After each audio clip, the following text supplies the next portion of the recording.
Everybody knows that if you want to offset all of the horrible things you've done in your life, you do one small good deed, but very publicly, and then you'll be a good person going forward. This is the project that makes me a good person.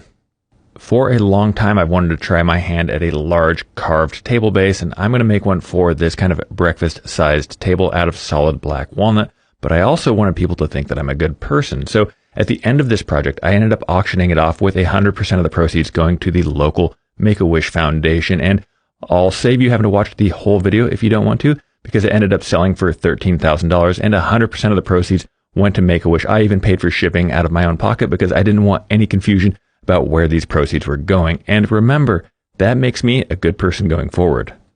Normally, I feel like epoxy is a strong enough bond between the stem and the table base, but this table was a little larger than I normally make, so I made that oversized mortise and tenon there. Just had to do a little bit of a bridge clamp, I learned it's called. I thought I was making it up, but apparently that's been done before.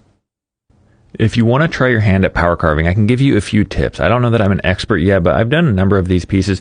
And first, get some good eye protection, get a respirator, get some decent PPE, but start at the base there. I used to start at the top and kind of try to flow it down, and it never quite works out right. So get your transition from the middle section and then work out. It makes it much, much easier. And I basically just do this all by eye. I'm sure that some people out there would make a jig or have a better system for it, but I like the kind of imperfections of it. I don't want it to look like it was turned on a lathe, because lots of people turn table bases on lathes. Very few people, don't think I've ever seen anybody make one like this.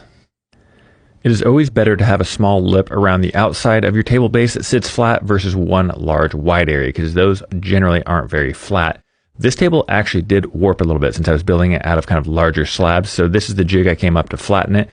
But then I found out that I hadn't textured it far enough in that first process, so I used some spray paint. It's kind of a guide coat to know where I've sanded or where I've textured it and where I haven't, and that's just a simple little tool format angle grinder. Now we're getting ready for the finish, and I love using this finish because it just highlights the grain, really accentuates it, but you can still feel it. It doesn't leave a plasticky layer.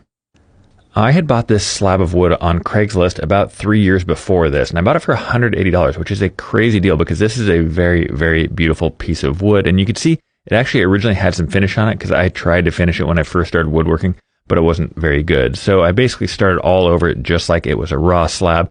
As for attaching it to the table base, I ordered this big round disc on, I can't remember, probably just Amazon. It's a 1/4-inch steel plate, added some threaded inserts, and this is going to be very, very secure. In the end, this is one of my all-time favorite projects. You can see just how pretty that wood is there. You can see how the base complements it and actually matches very closely in the color. And it is surprisingly stable. A lot of people said that this would rock and twist, but pulled up, put the elbows on it, dog came up to say hi, and it worked just fine.